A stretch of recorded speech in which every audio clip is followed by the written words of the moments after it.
We'll give it a few moments. All right. We'll start the webinar. We're live now. We'll give it a few moments for folks to log in.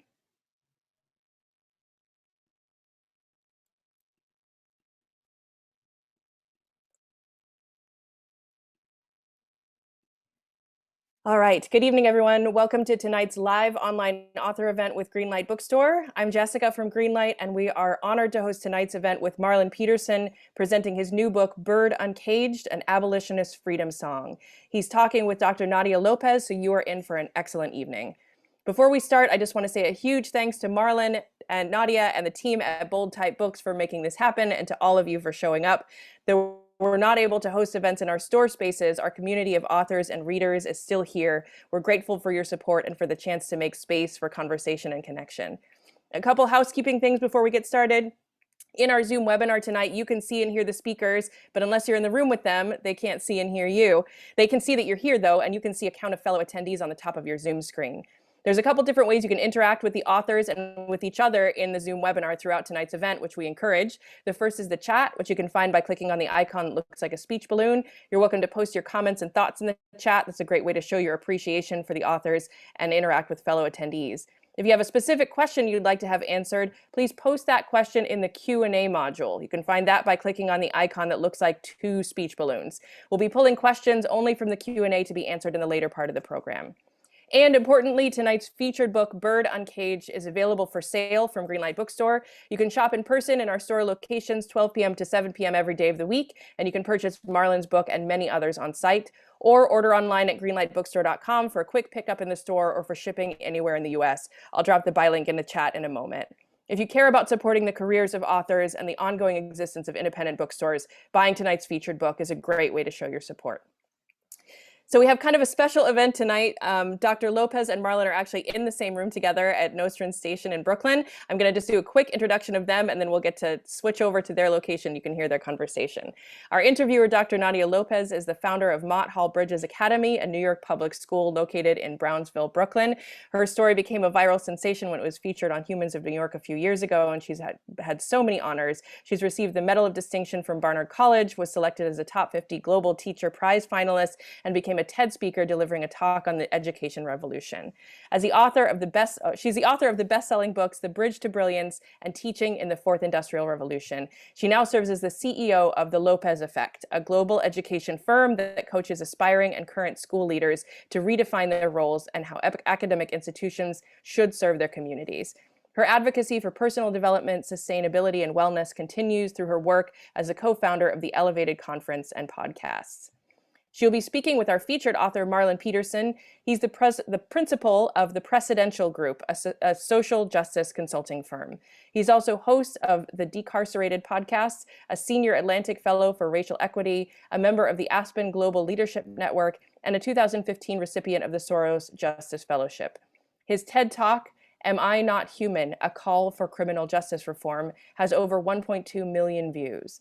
He contributed to Kiese Lehman's How to Slowly Kill Yourself and Others in America, and Akiba Solomon and Kenra Rankin's How We Fight White Supremacy.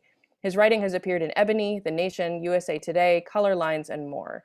A graduate of New York University, he also lives here in Brooklyn and plays the steel pan during the summer. His new book, Bird Uncaged, is a 21st century abolitionist memoir and a powerful debut that demands a shift from punishment to healing, an end to prisons, and a new vision of justice. Marlon's going to start us off with a reading from the book, and then he'll be talking with Dr. Lopez on site and with all of you on Zoom. Marlon, please take it away. First of all, thanks for having me. Thanks everybody here at Nostrand Station.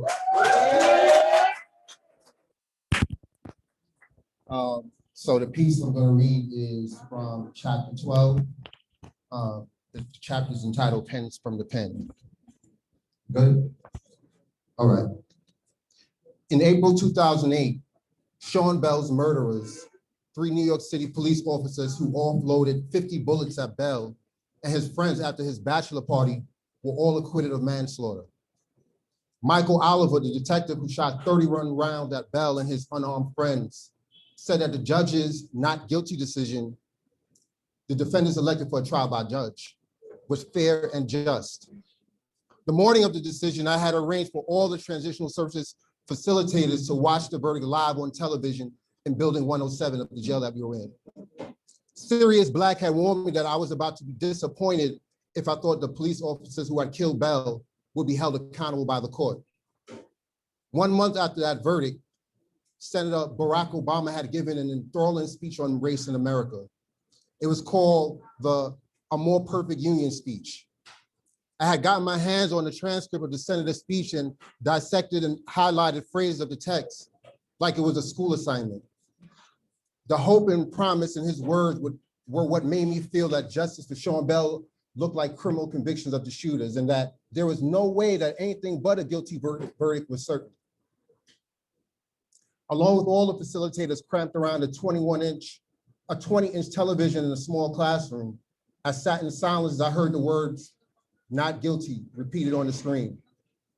One of the facilitators, Rocky, a 40-year-old Muslim, said, "What the fuck did you think was going to happen, Marlon?" Sirius Black smiled sarcastically. Another facilitator, Moses, packed up his belongings, a few books, and walked out of the room. I should have known better, but I didn't. I was already locked up when the 4 officers who killed Amadou Diallo were acquitted of all charges. I witnessed COs bludgeon incarcerated men with impunity. Yet I still believe that a President Obama would change things. His A More Perfect Union speech gave me hope that he was selling. The day after he gave this acceptance speech at the Democratic National Convention, I wrote in my journal, "Obama has changed our culture. Usually at 11 a.m. when I get back to the dorm from program, the guys are watching 106 in Park or a movie. Today I walked into the day room to see C-SPAN on TV. Congress people were debating the $700 billion bailout plan. This past Friday, we watched the presidential debate. Whether Obama wins or not, he has already shifted the perpetual political ignorance of Blacks and other minorities to political astuteness. He has changed American culture." I'll fast forward a little bit. Later that same year, on December 27th, I gave a speech for the annual Kwanzaa celebration that the prison's African-American organization organized every December. Different guys were asked to give a speech for every evening of Kwanzaa for the 20 to 40 people who came to listen in a small room above the gymnatorium. 2 months after Obama's election, I honored that feat on the night of Kujichagulia, the second principle of Kwanzaa, which represented self-determination. I'm gonna skip over to the part where I think really sort of applies right now.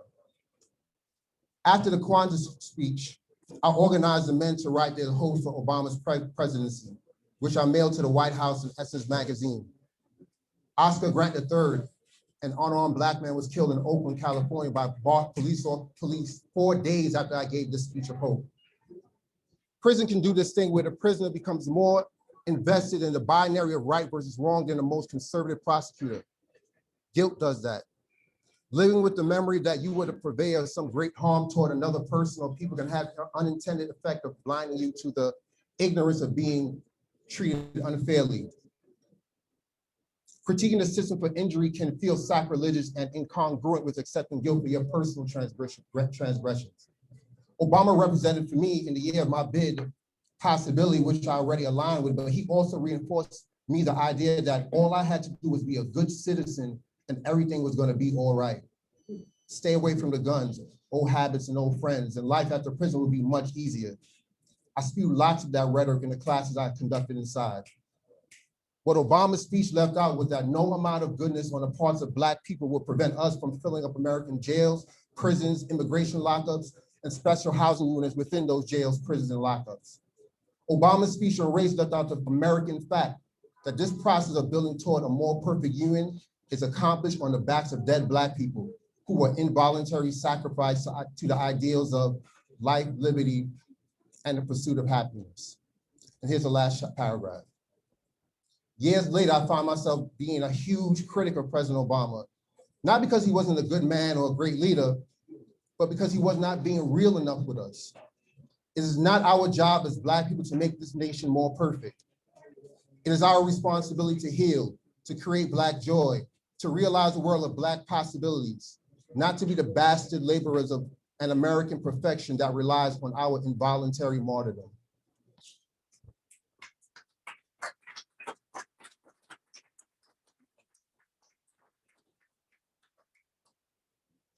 So I want to take a moment and pause and bring context to where we are and why it's so important to this story. So we are at Nostrand Station Bar and Lounge, but it was intentional to have this event on Nostrand Avenue. Both of us born and raised in Crown Heights, your life, tragedies, and today a triumph is marked by Nostrand Avenue. And so that was important for those who are watching and for those of you who are here, because we often look at the places we come from and the people who are there as throwaways and not good enough. And what we're proving today is that there's good that comes from this place. When people take time to invest, we see the gentrification. When people take time to see the promise, there's an opportunity for greatness. And so I want you to start by sharing with those who don't know about Brooklyn, don't know about the belly of the beast and the concrete jungle that it is, the significance of growing up here and thinking about our culture. We're right on Eastern Parkway, Labor Day, right? Steel pan, panorama up the block, right? All the good things. So please share that. Well, I think that, you hear, first of all, I mean, it's kind of sorry for people who are at Greenlight who are watching on the Zoom, because I see so much love in front of me right here. And there's so many people when we speak about Nostrand Avenue and this neighborhood. There are people from all parts of my life in this room. There are people from high school here. There are people from who are to town with my family here. There are people who I met post-incarceration. There are people who have sort of like lifted me up as I was trying to lift up others. So like Nostrand Avenue right here on Eastern Park, I see my boy Shaka. Just kind of, y'all don't know how this is, but this is a real Brooklyn thing, but like the Parkway right here, Eastern Parkway, Terrell knows, this is where we used to hang out around the corner on Bedford Avenue. But it's significant, I think, with being here and sort of thinking about this moment as the mic goes in and out, is that like, we come from an imperfect place, right? We come from an imperfect place and we get to be, but we still get to live like imperfectly perfect lives in various ways. You know what I'm saying? So for me to be here right now, it's sort of like full circle. Nostrand Avenue, if you go right back and some of my old heads, real rights, understand that like, and in Iraq, that's how we used to refer to Nostrand Avenue. And that with all the harm that, I speak about PS 138, the school that I went to, was right down the block from here, where there was harm that I experienced as a young kid. But also, it's also the same place where I was a valedictorian, right? And I think that's sort of think about that, where the same places that where there was great harm, there's great opportunities and promise that's here. You understand? So like me writing this book here, sitting next to you, somebody who, and so I always say, kind of really changed my trajectory in terms of who I could be in life. It's a blessing to be here. It's a blessing to be here in Nostrand Avenue and Iraq.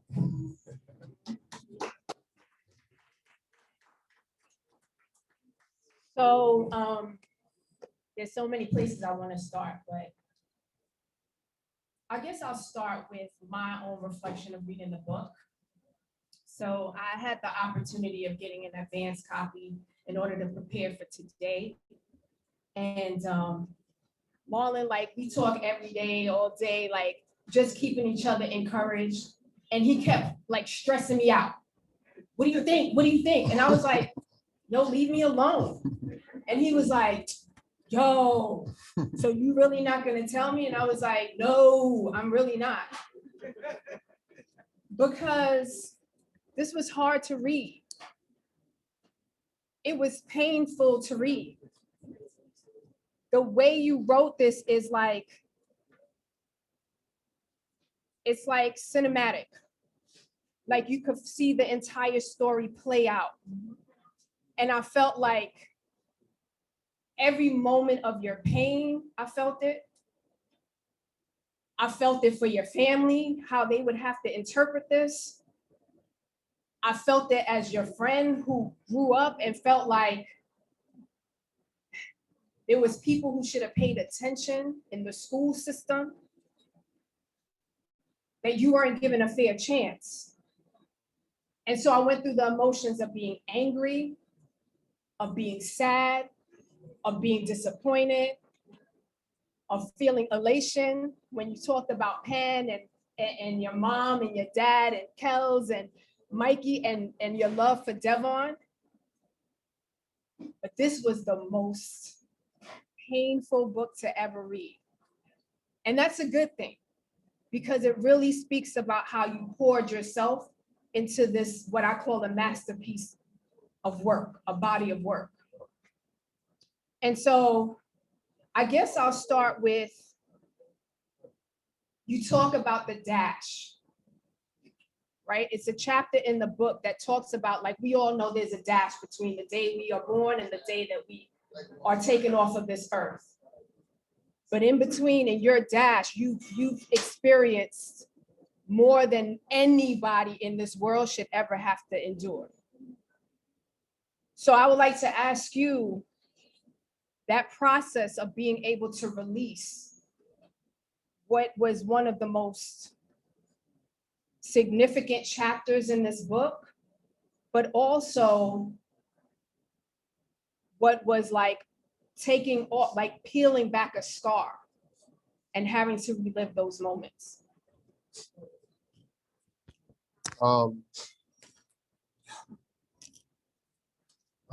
So the chapter you're talking about, Dash, it was definitely the hardest chapter I wrote.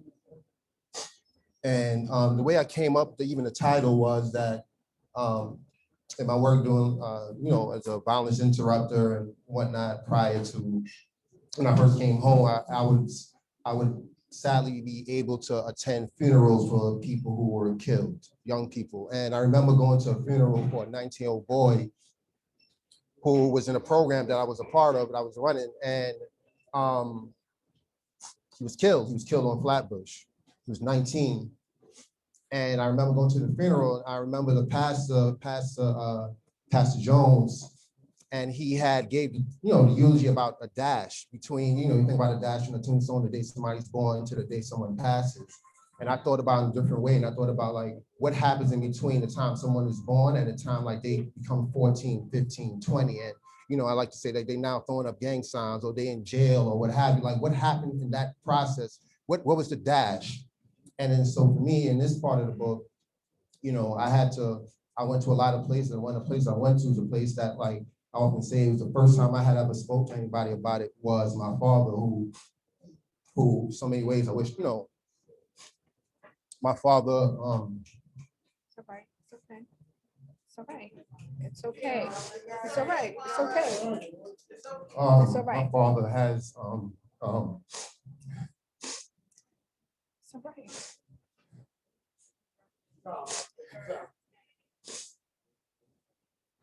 My father has Alzheimer's, so he doesn't even know what's happening right now. When he was the only person I had told it to. And then when I was 14, and here's a trigger for people who's listening, I was 14, I was sexually assaulted at gunpoint. And most people, no one knew that. No one knew that. And I kept it to myself. And that 14 years old when that happened, I was in the 9th grade. I was going to George Westinghouse High School. It didn't happen in the school, but that's where I was at that time. And I didn't know how to react to it. And I just kept it to myself. I didn't say anything to anybody until about 8 years later. At the time, at that point in time, I was facing a life sentence for the crime that I went to jail for. And I just felt like I needed to tell somebody about it. And my pops always tell the story. I tell the story in the book, so I don't need to go in detail, but I mean, he is somebody who he visited me every Friday while I was down here, every Friday. And if he couldn't come, he would arrange for somebody to come. Anyway, so the question that you had, Dash, I mean, I think about it in the terms of, we think about young Black women, boys, people who are in our communities now, who we see on street corners, who we turn our face on, who we might see on the news. And instead of looking at them and saying, well, why you did that, you need to stop doing this, you need to go to work, or you need to go to school, you need to do that. While those are things that maybe they should be thinking about, of course, how many times do we think about their dashes? Like, why are they there? Like, why are they there? Why are they there at that point? Why do they seem like they can't be spoken to? And I think about, and that's me sort of just like speaking up from me, right? I didn't have the language to articulate the things that I was experiencing at that time. Matter of fact, I was ashamed for it, right? I was a 14-year-old kid, but I was still like thinking I was like almost a 14-year-old man. So in my eyes, like it was, I should have been stronger, I should have been tougher, I shouldn't allow certain things to happen to me. And I held that in. So I think the dash for me, I mean, at this moment, even here with people here who see me as a child, my big sister here, Kelly, who played a huge role in like raising me. I mean, she didn't know that, right? And I think that hurt her so much. But I mean, I put it in this book because a couple of things. I want us to release ourselves from the cages that confine us, because the cages that confine us, not only the cages that, like the jail bars that we went to, and I think about all my boys here from Holla here, who I did biz with, G here, but there's so many other cages that confine us as Black folk, the ones that are saying in the book, that the ones that we create, but the ones that's created for us. And I want to sort of expose those dashes, because that's the way we give ourselves our full humanity and our full biography. Power button? Turned it off. Oh, Is it on? I was nervous. Can y'all hear me? So I want to give you a moment.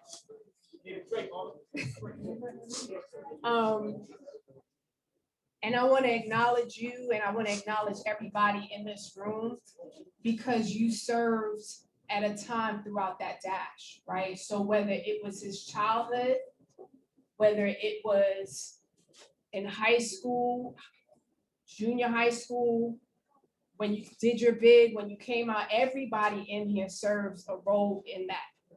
And it's important that what you said in terms of we all have cages, it doesn't necessarily have to be in the penitentiary. It could just be our mental cages that we experience, which is what we talked about most recently when DMX passed, right? People, we listened to his lyrics, but the pain he was going through, what he is experienced in his own dash, right? That idea that as Black men, you shouldn't, like, I guess what was so hard is that, we expect women to tell their stories so flowery. We are so dramatic in how we share our stories. We can be very descriptive. And you held no punches when you did that. And I feel like DMX holds no punches. It went throughout every song that he did. And he experienced so much pain at the hands of others, right? And so that brings me to, I'm wearing a t-shirt that says I Matter. And it has all of the names of people who have been killed by police brutality. And you were integral in helping me to bring that to fruition, because I did it at Mott Hall. And the reason why I did that is because of the work that we did while you were incarcerated. So for those who don't know, those who are joining in, I'm the founder of a middle school, but I started out as a teacher in Fort Greene. And at the time, I found that young people glorified being in prison. Like the idea of going to prison was like a rites of passage. And I was like, nah, that's not how it goes. And I remember telling Devon, I was like, I need to speak to Marlon because I need him to connect with my kids. I don't know how I'm gonna do it, but they need to know your story, because they need to know that there's another way of doing, like, living. And we connected. I sent you a letter. You thought I was fronting like I wouldn't send the letter. So Devon, like, she ain't writing it, yo. She ain't checking on me before. I was like, Dad, I was going through my own situation. But so I reach out to you and I send you the letter. And you write back. I explained to you, I was like, I want to save the lives of these children. The public school system just doesn't get it. They see them as data points. They see them as truants. They see them as, let's just push them along for social promotion. They don't see them as young human beings who are dealing with poverty and are dealing with trauma. And I need someone who's not me, because they don't listen to their teachers because they think like, you don't know nothing, Ms. Lopez. I need you to step in and tell them something. And so you sent me a poem to read to them. You sent me a letter to read to them. And we started this correspondence program. I didn't ask permission. I did. I said, can I just start a letter writing program? And they said, yes. I wasn't specific about to who. And from there, we were able to impact the lives of children. So I want to read you a letter. This is some of Mark. He doesn't even know I was going to bring it. These are some of the actual letters that he wrote to the children. And I want to ask your opinion, because this was April 28, 2005. So you wrote, Dear Chevelle, what's up, homegirl? After reading your last letter, I was amazed at how insightful and observant you are for your age. I'm referring to where you wrote that the world is changing from bad to worse. You know it takes some adults years to realize that, and here you are at 13. How old are you? Already seeing this? Sorry to get a little spiritual with you, but I think you can handle it. If you have a Bible at home, read the Jehovah's Witness in him, 2 Timothy chapter 3, verses 1 through 4. Tell me what you think. A 13-year-old in junior high school. Okay, but neither here nor there. Now, to answer your question of whether prison is better than living in the world, no. I understand that gang violence, stray shot victims, and thefts are serious problems out there. There are no guns in prison, true. The world can be a scary place, I know, but in prison, your right to freedom is stolen. Your time is lost and can never be retrieved. We are extracted from our mothers, fathers, siblings, friends by force. Out there, you have freedom to choose. You can choose where you want to go in life, where you want to. Free to hug your mother whenever you want. Plus, prison is a very unsafe place. Prisoners and COs thirst for a chance to do bodily harm to prisoners. There are so many guys walking around here with sliced tears on their faces. It's a shame. There are a lot of men in here that will never see the streets again. And with all of that frustration built up, here an explosion can occur in a blink of an eye. Chevelle, this is just my opinion, so there are others that may disagree with me. Just continue being you and continue to mature. You'll be all right. Love and guidance, Marlon. And then you wrote, P.S. If you choose to do the project that you want to submit your poem, why cry or something else? And so this is 2005, and you were saying that prison is worse than being out here. And so I think about the Chauvin case right now, and I think about the death of Dante. And I wonder, would you still write this same response? Wow.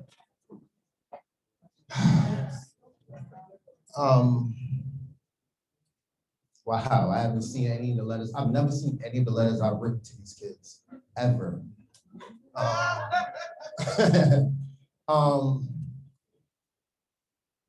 often say that these kids taught me more about, they taught me more than I taught them. And this wasn't the first student, I believe, to ask me something similar, like, is prison better than being out here? And I think the mere fact that an 11, 12, 13-year-old child would ask that question begs for us to answer that question. I mean, to think about the mere fact that we know that, like we know, and I keep saying, the mere fact that we know that we're gonna hear about another time that an unarmed Black or brown person is killed. We know it. We know it like we know our own middle name. We know what's gonna happen. So I think that, I'm gonna bring in Eddie Ellis, right? Some of the folks know I look up to Eddie Ellis. I raised a person who did 25 years, wrongfully convicted, but came home and did a whole bunch for a lot of people in so many ways, so many of us walking that lineage in the line of him. And he would often say, or he wrote this thing, it's part of the non-traditional approach to criminal and social justice. You should look it up. But he would say there are no prison problems, there are only community problems. And I always say that because, when I think about it, of course, there are nuanced, specific things that happen in jail that doesn't happen outside. But what happens in prison is just a microcosm of what's happening out here, right? The mere fact that, like, we all saw COs beat people up, and we all knew it, and we all, in so many ways, thought it was somewhat like routine, like just don't get fucked up, right? Like, do what you need to do to not get beat up. And that still wouldn't work. And I think about what's happening out here, it's the same thing, even in the piece that I wrote. Like, you can't literally do anything to not be killed by the state. And the thing about it is that, like, I think about going back to the dash, I think about young folks, wherever they are, not wherever they are, but I think about this thoroughfare of Notion Avenue. We've had people kill police kill people on Notion Avenue, right? And we've had people just like us kill each other on Notion Avenue.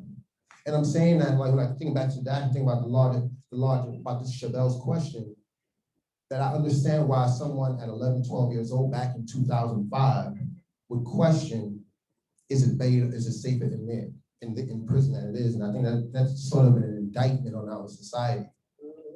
You know what I mean? That we have a society where people, 11-year-olds, 12-year-old children, question whether prison might be safer than their own neighborhoods.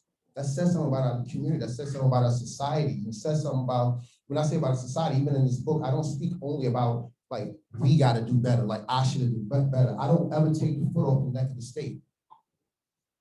We can't, like, we don't live divorced. Like, I don't live on Notion Avenue divorced from Brooklyn Borough Hall. We don't live divorced from Brooklyn Borough Hall to the mayor's office. We don't live divorced from the White House. Like, we're all impacted by those things. And young people are too, even though they may not watch the news, they're not listening to the same podcasts we listen to and following the same people we following online. They are keenly aware of it. You know how I know? Because I was aware of it. I always talk about it in the book, like I think by Devil on here, like I talk about it where, like, we were kids and the police stopped us. He was 8. I was 16.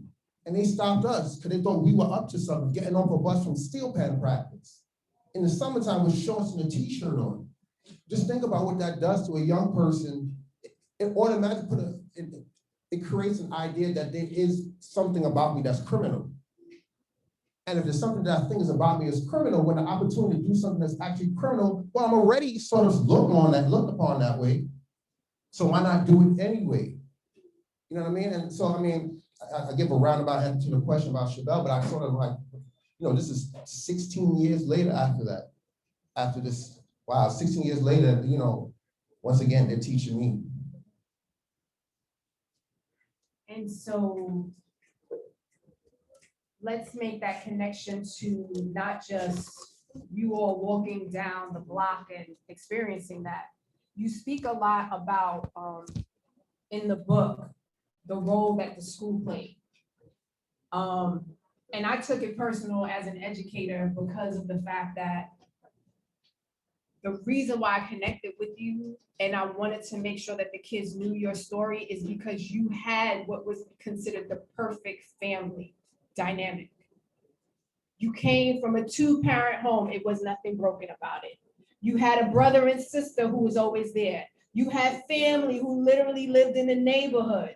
You went to Trinidad like every so often. You were embedded in the culture, right? You were a Jehovah's Witness kid, right? Like, you had Debs to take care of. You did all of the things.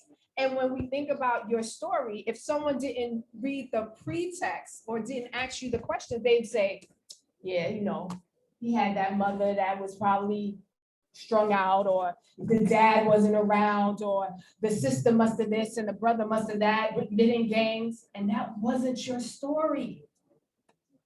And so that was important for me to share with my kids, because I was like, it doesn't just happen to the ones that you expect because of certain situations.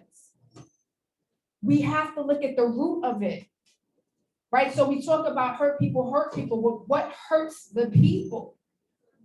The person that hurts you is a direct product of this space of poverty, right? And being stolen from the idea of what their possibilities could even be. And so when you go to a specific school where they police you like the police do and don't see your value and allow other kids to cause harm on you because, you know, whatever, I'm just here for my check. We perpetuate what then becomes a possibility of a child either going into the right path or going into the wrong path.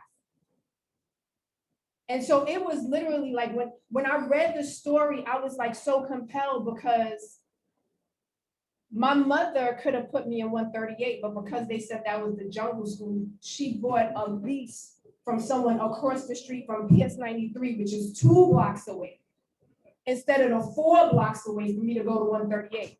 I think about how our stories could have been the same, but they somehow changed the trajectory just because I went to a better school 2 blocks away, where adults wouldn't allow someone to roughhouse me in a bathroom where you would get a concussion in a bathroom and not even know that you possibly had a concussion. And that you have the type of sister who will roll up even to this day, take off the earrings, Vaseline on her face, and you didn't even tell her, right? We know that, right? Kelly be like, who did what? But the fear that's already instilled inside of the school, you can't snitch, don't tell anybody. So every time someone did something to you, you felt like you were alone. And so we talk about the school to prison pipeline, but I think your book is so important that every educator in this entire world needs to read the role that they played in placing children in the position of going to prison. Because I take that personally, right? And so I want to say, it's not a question yet, I want to say thank you because you helped me save lives, literally. Like you literally have helped me save lives and generations in places that nobody want to go to, in Fort Greene, in Crown Heights, and in Brownsville. Nobody want to go Brownsville. Nobody wants to go to Brownsville. But I'm here to represent for Brownsville, right? And so I guess the question is, now that you served time and in jail or in prison, it helped you to find your purpose. You talk about Eddie Ellis, you talk about your mentor, Lamia, who was in Vassar. You got to meet A-Rox and Corey, who were here. You got to just develop and forge these relationships and develop programs, develop curriculum, all the things that I always told you. I was like, sometimes we question God and why he puts us in positions, but he has something so far greater for you that even though you felt like 10 years was stolen from you, you're sitting here today as a published author who will be a New York Times best-selling author, who will have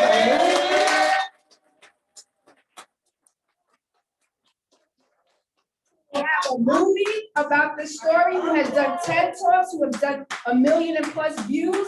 Like, the story continues.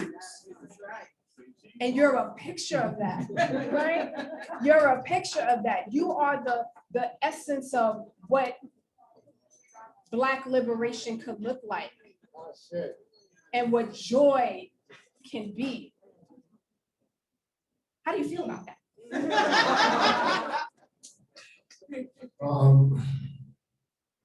There's a lot of people that lift me up to be here. And I mean, you're one of the first people I always give credit to. Because, you know, and I look at, you mentioned Corey, A-Rox, look at my boy Terrell, look at, you know, that like, that, the program that we started in Howard, like that, I don't know if that starts without me, without you writing, right? And for what it's worth, like I had, at that time, I was maybe 5 years into the bid when you reached out. And I didn't know what I could do beyond that place, right? I just knew I had 5 more years to go, right? Or 6 more years to go, whatever it was. And like it gave me a sense, I always talk about it in TED Talk, but I mean it, like it was a sense of relevance. Like, oh, I could do something, like some people think I'm worth something, right? You know, prison does that thing where it really it enforces the narrative that you ain't shit.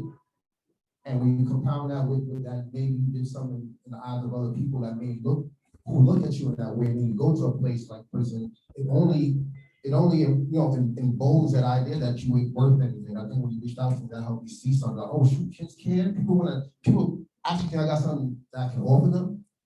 You know what I mean? And so, I mean, how do I feel about it? I mean, I think, how do we feel about it? I always think about it. So many people here who lift me up. I think about G, my boy right here, that like, he, you know, when I first went to jail in Manhattan House, this brother who was fake had a similar case like me at the time, was thankfully home, exonerated, as he should be. You know what I'm saying? I've been doing it 24 years. Like he spoke to me. Like he spoke to me. And he said, like, yo, this is what commissary is. Yo, stay away from that. Like, you know what I mean? And I mean, that mattered to me. That's why I showed so much love to him when he came back, when he came out, because like people got me here. I didn't get myself here. You know what I mean? I always talk about in the book, like I think my mother and Dev are the only pictures I have in the book. And Dev, like through those years, like I lived vicariously through it. And like, you know, just in the mere fact, he's the one that got you to me, right? You the one who reached out to him. He's the connect. He's He the connect. was the connect. He was the connect. No question. You know, we always got the connects, right? The good and the bad. No, but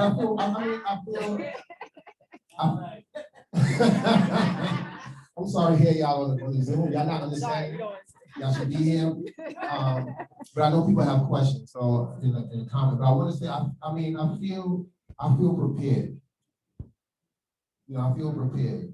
You know, I've come to the place where I've understood that I've experienced. It took me a long time to make sense of why things were happening. And I just couldn't figure out like why this happened, like why did this thing happen, and why is this happening? And you know, as I've gotten older now and spent a lot of time reflecting, even in the process of writing this book, I've understood that, like, you know, I've gone through extraordinary circumstances to be able to create extraordinary moments for myself and other people. You know what I mean? It's, how am I visiting people who are in a refugee camp in Jordan? From Brooklyn, I'm from Notion. What am I doing in Jordan? And, you know what I mean? And like, or in a prison in Durban, talking to young folks, right? Or in a prison in Trinidad, or you know, certain communities where people in Trinidad don't go to those same neighborhoods, and I'm in those neighborhoods connecting with folks. Like I don't come from a place of like activism and scholarship and all that sort of stuff. My parents worked hard. My brother and sister worked hard, and they did what they did. And I went through a lot of things. It only makes sense that the reason why I went through those things to be able to offer it back to other people. Sure. Clarification, you come from God. And your purpose was already determined. You just took longer to get there. You took a roundabout. Wow, that roundabout. So, yeah. So we have 16 minutes. There's a couple of questions, but before I get to those questions, I do want to acknowledge the most important people about the piece of this this body of work, which is really your family, right? And the fact that you talk so lovingly about every single one of your family members. You know, like it was the best part. Like, I mean, the book was good, but you know, reading about Kelly and you know, Kels, because you know her, but to know her is to know how much she loves unconditionally. To know how your brother was such a protector of you and for you, even when you didn't think that he would be there for you. You talk about your parents, right? The travels here from Trinidad, just the relationship that they have, but then also like, you know how we think we never have, we don't even know we don't have enough because the love is enough. And that's what they constantly gave you. But overall, you rounded out with this chapter about Dev, right? And as much as you love Dev, to see you now with his kids and with Denim, right? And you're pouring into them and creating the same time for them. And so, and you also have Kurt and Michelle here as well. And so when you do time, you're not the only one doing time. Everybody is doing time as well. Your best friend Terrell is here, like the travels upstate, the calls, because back in the day before they changed the amount it cost for a call, it was a lot, right? And so, you know, you have this, I always believe that it's important to, when you have a public forum, to give light and love to those folks. I know you do it behind closed doors, but I want to give you this opportunity to do that now. Thank you for that. My brother Mikey's not here. He's in Florida. You know, he called me right before I got here. And you know, one of the things in another place that the first time I was ever publishing a book, it was this thing called Love Lives Here Too, right? Yeah, that's while I was incarcerated. I sent up something out and I got published in a book. And it was a love letter to my brother. And it speaks about the title of it was called My Brother's First Kiss. I speak about him kissing me on my cheek after he visited me one of the times I was in Coon's house, and like how much that meant to me. And you know, we all grew up in a place where it was complicated, but I just know that, like, I know my brother, like, I've never questioned where my brother's love for me. And that matters to me. I mean, he's not here, and I know he's gonna be up, man, but I wanna show, you know, my brother really that type of love, because, you know, in my family, you know, we know we've had complications with that, but I know he's always been there. And then, you know, I gotta go to, you want me to go to everybody? Okay. And I didn't say Trap. Well, Trap, just family everywhere, right? Just Tracy is, man. But like, yeah, sorry. But like, you know, my sister Kelly Kelly got the book the first day and read it in like 2 days, right? Read it right away, right? And she's always, that's my big sister. She's older than me by 22 years. And I'm playing. She was like, what? No, let me get to the book. She's older than me by 3 years. She's older than me. This is a book launch, people, so we gotta have fun with it, right? But my sister's always been there, man. And I remember, like, my sister's diligent about going to Trinidad to Carnival every year. The year that I got locked up, she wasn't able to go, and that mattered. And it was really because of her love for me, man. And I used to wear, when I was inside, I had workout gloves, and nobody knew about it, knew what it was, but on my workout gloves, I would have the names of every one of them on my finger. I wrote every one of their names, and I'm calling my first 5. And that's Deb. I mean, I wrote a whole piece about Deb, and Deb knows that. And, you know, if I talk too long or look at Deb too long, I'm gonna start crying. So I'm not trying to look at him when I talk to him, right? But, you know, those I got tissue. All right, now I'm trying not to. But no, here's the thing, right? As you said, when someone goes to prison, the entire family goes to prison. And the last vision I've had of my family before I went to jail was all of them seeing me go to prison. The police came and got me from my apartment. And Devon, as a little child, Kelly, Mikey, my mother, my father, and at the time, Mikey had a little dog, and they all Trixie, and they all saw it. Like, they all saw me taken away from them. They saw it. It wasn't like they heard about it later. They saw police put cuffs on me and take me away, and then see me again a decade later. You know, and they stayed with me, they rolled with me, and I think when I came home, they gave me opportunities to volunteer at your school, and volunteer with all the other things. So, I mean, you know, when you think about incarceration, definitely when one person in the family goes to prison, the entire family goes with them. But I also think when we think about coming out of prison, we think about reentry and support. The family is also the people that helps you get back on your feet. And I'm not only talking about money, because we don't come from a bunch of money. I'm talking about how you feel it. Delmon took me on the trains when I first came home. Like, let's go on the train. Just take the train. Let's go on Manhattan. Let's just walk around. That mattered to me because I didn't, you know, it's been a decade since I've been on a train, right? I mean, that's reentry, that's support, that's family integration, that's community love, that's support. You know what I mean? So I mean, it's nothing but love. Like, we don't get here I don't get here without us. So that's why I keep saying this is our book. You know what I mean? All right. Woo! Take a sip of water. It's a lot. All right. So there are 2 questions I want to refer to. Well, first, he asked the question. Yeah. Why y'all love us so much? So this is from KSA. So KSA Layman, if y'all don't know, y'all know me. KSA Layman is a big homie, but also like the best writer in America, just straight up. And he got the receipts to prove it. He do.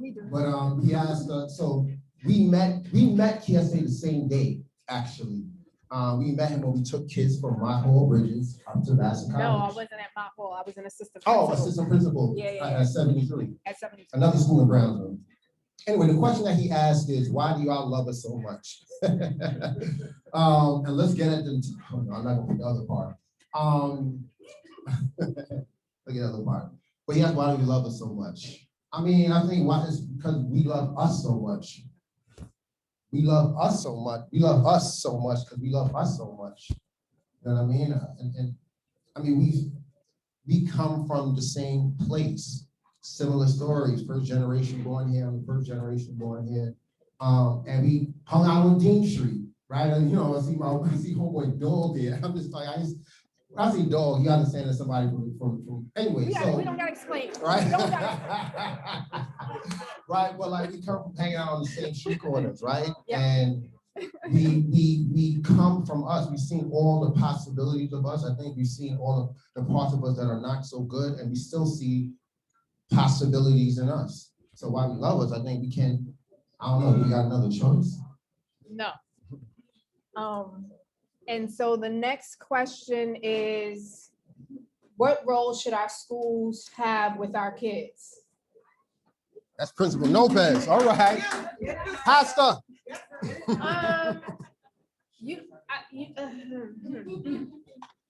So schools are a reflection of our communities. And if there needs to be I feel like people need to take an oath when they step foot into a classroom or into a school building, understanding that you have far more influence on the lives of children. And so when you walk into this building, you are committing to making that change. And if you can't do it, it's okay to tap out. Nobody's gonna be mad. Because when you don't recognize your impact and you don't recognize that there are children whose parents are trusting you. Sometimes we're so judgmental and saying these parents aren't involved, but we don't think about what those parents went through. And we think about, again, the dash, right? The dash is this parent is going through something. So the question for me is why are you an educator if you don't even know the calling that work requires? And if we think about our schools need to not just be about the school, it's part of the community. So it's much more than I just have a role as an educator. I need to develop relationships with the local hospital. I need to develop relationships with the politicians and hold them accountable and understand when they're making policies, how it impacts my children and the families. And I'm not asking only teachers to do it. I'm saying as a school as a whole, it has a leader. And so I could only speak about my work as a leader. I showed up. And if you can't do that, you shouldn't be there. So we're gonna move along. Which one? This one. Okay, we're gonna jump to another question. We're gonna try to come back because we got four minutes left. How did you come up with the book title from Woody Douglas? Yeah, how did I come up with the book title? So the first part, Bird Uncaged, is deeply inspired by, of course, Maya Angelou and Alicia Keys. You knew me at one point in time. Can we move on? All right. Her name was Alicia Peterson. She was in the know it, and me and Swiss Beats got issues.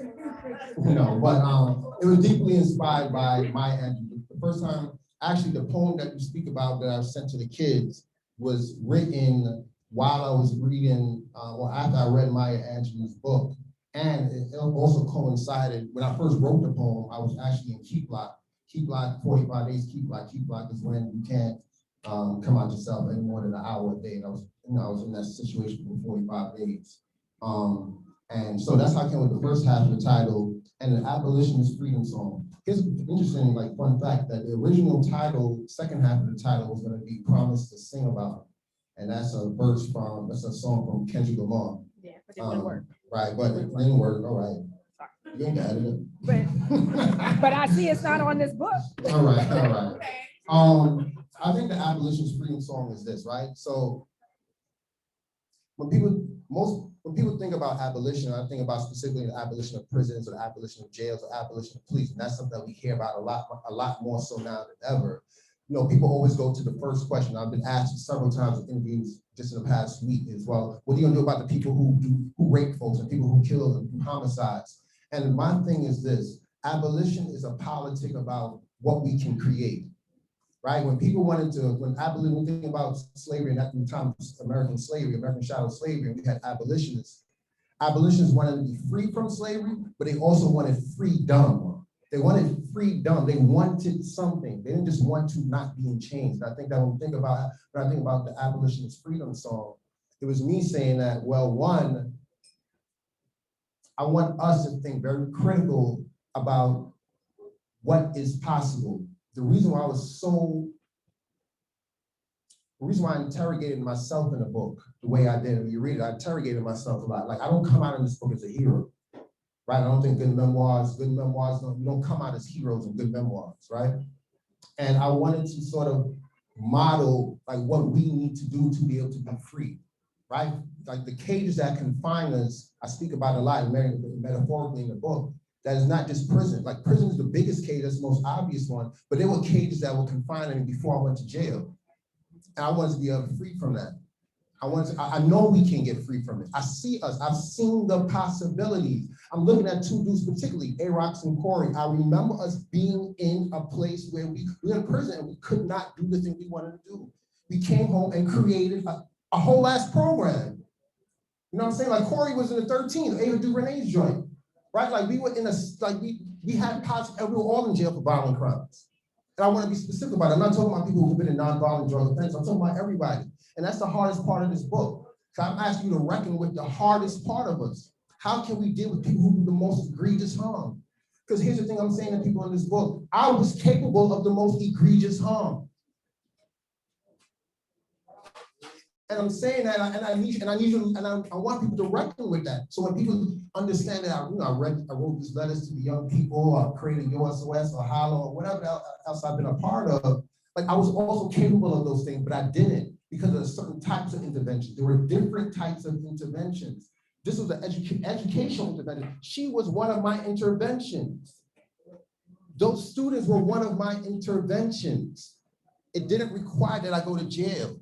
Right, I'm just saying that the other part of the freedom song is that, a lot of people went to every part of every wording, and the freedom song is redemption song coming off of Bob Marley, right? I don't need to say anything more about Bob Marley, right? You know what I mean? I think the song redemption song, and the thing that he says is, emancipate yourself from mental slavery. Yes, sir. Woo! Words, bars. So we're doing good because Greenlight has given us permission to go 10 minutes more. So we're gonna rock out. And then we're gonna turn it back. And then we're gonna have a good conversation. We're gonna have a good conversation after. Okay. So we're gonna go back to asking about what words of wisdom or guidance. I know Nolita sent it. So Nolita is one of my first students, and she is now Dr. Nolita Bowman, who is, that's right, doctor of psychology, and she was one of my scholars when I first started teaching, my second year of teaching, and so she was part of that first group that started writing Marlon. And so her question is, what words of wisdom or guidance can you give to individuals working with Black males specifically? That dash that I speak about in the book, the part that I left out, the part that I left out, at least in this conversation, at least, I didn't leave it out in the book at all, was that the type of cages that confine Black men particularly are so much bigger than we sort of see. So one of the reasons why I didn't want to tell anybody about what had happened outside of the trauma of it was that because it was a man that did it, I thought people would think that I was gay. And so I had a cage of like homophobia. Like that thing prevented me from telling other people about it. I thought people will look at me in a certain way. So I said, I'm gonna keep this to myself. Like, how am I going on the block and say this? So I'm saying the reason why I bring that in terms of like, what is the biggest sort of guidance we can give to people working with Black males specifically, we need to sort of work around and sort of identify the way in which, like, people throw it around a lot, but I think I express it very well, articulate very well. The way toxic masculinity shows up in various ways, even in some children, little boys, identify that try to help them identify that. Try to help them interrupt that, right? Try to help them become free from that. Because oftentimes those are part of some of the cages that that allow them to do the most harmful things to each other and to themselves, to their partners and otherwise. The other thing is that I think, when working with Black boys, and we work with Black boys as well, is that, I don't think I want to stay away from one thing. I don't want to say that, like, there's definitely specifics and nuances to Black boys that I just laid out. But Black boys, Black girls, like, they are sort of all experiencing the same air that we breathe. They are all experiencing Brownsville. They are all experiencing Crown Heights. They are all experiencing no shenanigans, the good, the bad, and the ugly, right? And with anything else, and the reason why I'm saying that is because we have to sort of be able to understand that boys aren't like all the friggin' same. Not all boys learn the same, and not all boys react to trauma the same. Remember, I grew up in the same block with a lot of dudes on this in this room here.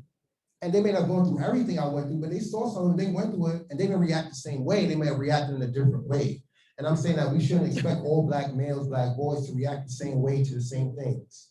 We should be able to allow them to be able to identify themselves, allow them to sort of to speak to how they want to express themselves.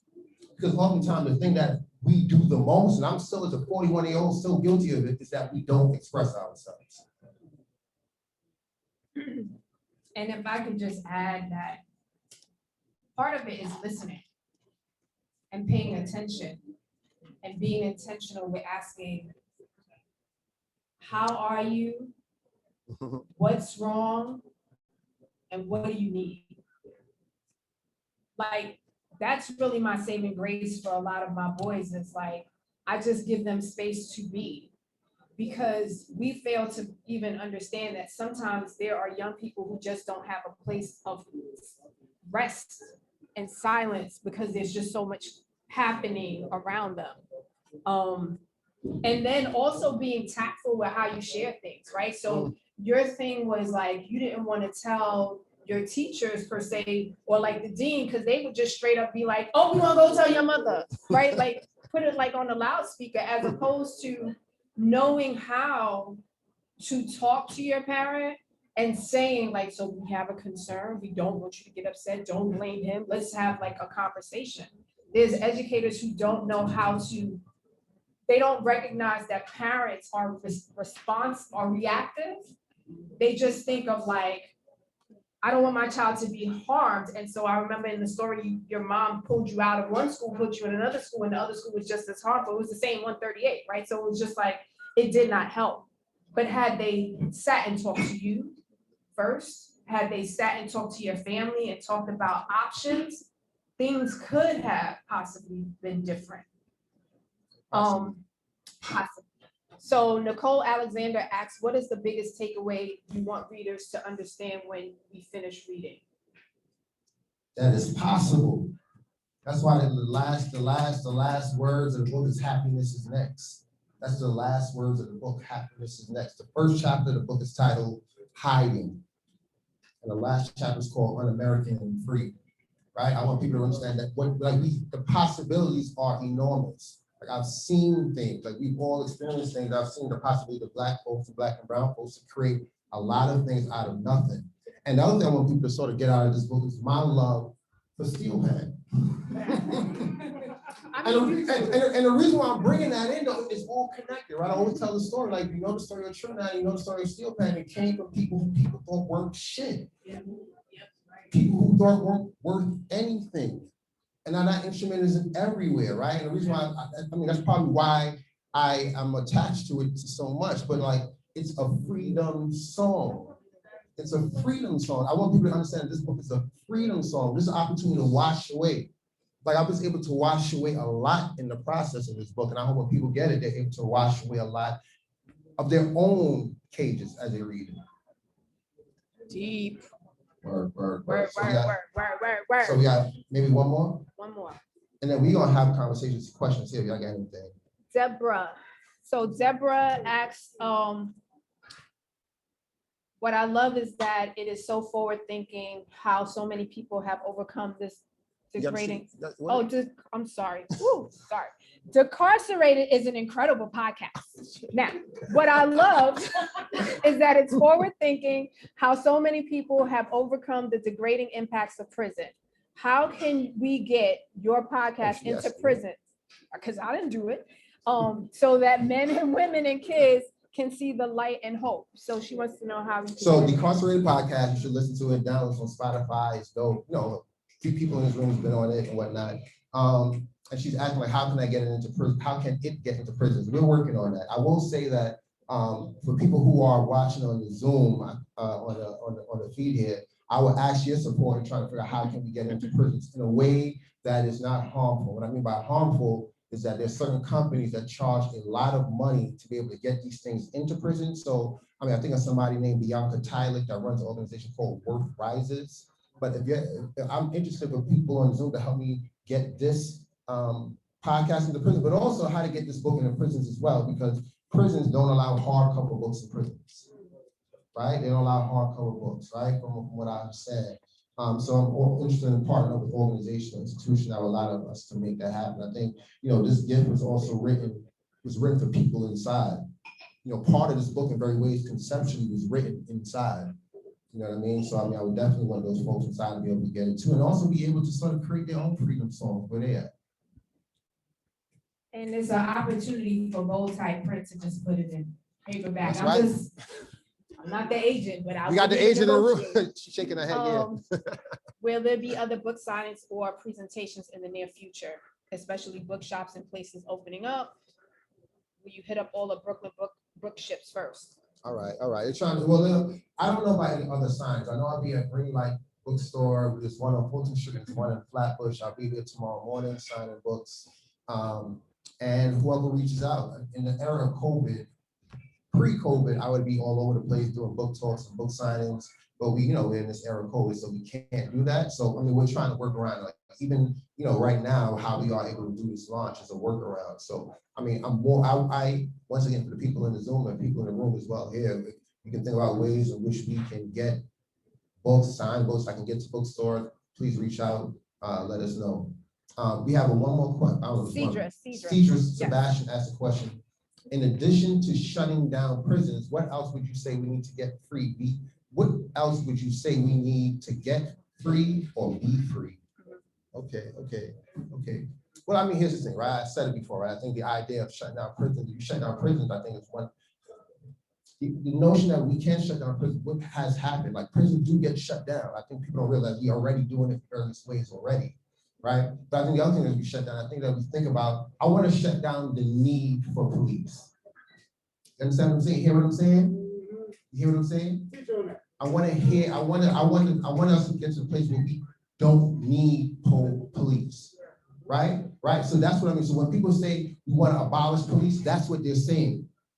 That's what people are saying. They're saying that they don't want the need for that type of militaristic force in their communities, where at any given moment, and we all know once again that somebody else will be killed by police. So I think that's a good enough reason to say, well, we don't want them here, because I think I put in a book, like, we definitely have trouble in our neighborhoods, but law enforcement tend to be a part of the trouble in our neighborhoods. And we tend to sort of separate the two. And that's a hard thing actually, it's not a hard conversation. It's really not a hard conversation to have. We have communities in this country, in this world, where police aren't so visible and people are doing pretty well with themselves. We have those things exist. And I'm saying that we can create them more. I think the fact is that as Black and brown people, particularly from certain communities, from certain class, we'll be conditioned to believe that we need a cage around it to keep us safe. Like we condition that. Like, who told you need the police? Who told you that? If you go back to old school Trinidad, you think about Trinidad and whatnot, like people took care of each other. And I'm not saying that we're going to go back in time, because of course we're not going to go back in time, but I do believe there's things from back in time that we can bring forward. I do believe also there are things that we can create. We created this moment right now. We created this moment. She actually created it, but we created this moment right now, right? Because you couldn't see the possibilities. Word. And I think, is that the last jump? I'm taking the Zoom? You want to take over the Zoom? No, that's it. All right, cool. Because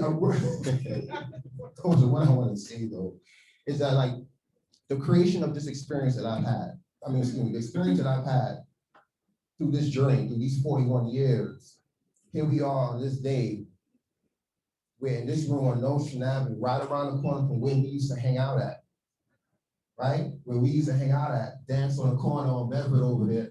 You know what I'm saying? But there are people from all facets of my life in this room. Most people probably don't even know each other in this room, right? But it's people from all facets of my life, and I think we created that moment. And think about it, like that moment was created from a great tragedy. this movement was created from a great tragedy. And I'm saying that like we are all magicians and we can all do it. Right? I don't say it just because like it's a book sign. Like this, like listen, whether this get commercial success or not, I don't know. But I know if it's one thing, it shows that what's possible for Black folks. So that's what I want people to get from it. So we have gone over 2 minutes. But this is Marlon's event, so green light, just give me some grace, just a little grace. Because this was amazing. And, you know, putting this together, Marlon was like, no, I don't know. You know, I'm gonna do this book launch. I just kind of feel like it's not gonna be as big. And I was like, nah, we're gonna make this happen. And so folks came out, right? Folks and the people who needed to be in the room are in the room, and the people who needed to be via Zoom supporting, they're here, right? And so when you say whether or not this is commercial success, I need you to change your language. This is commercial success. There's a book. So we did 10 years. 2 months and 7 days, right? And someone didn't think that you deserve to even be here right now. There are Black men who are not here. So in this moment, for everyone in here, we're honoring those who were slain just for their Blackness, just for existing, just for being who they were called to be. And so I'm grateful, because you thought I was gonna cry first, but you cried first. I am grateful simply because you didn't have to die to tell your story.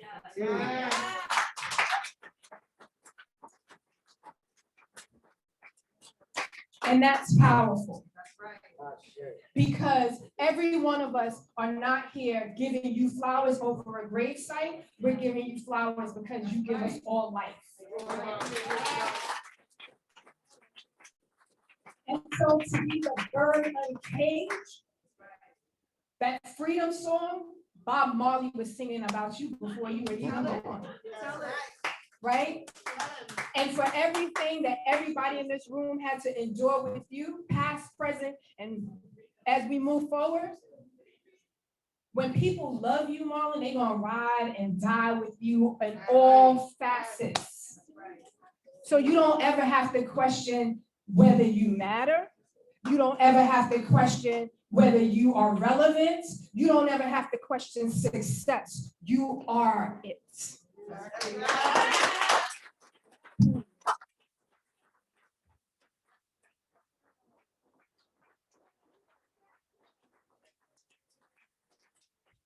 We want to thank everybody who joined us from Zoom.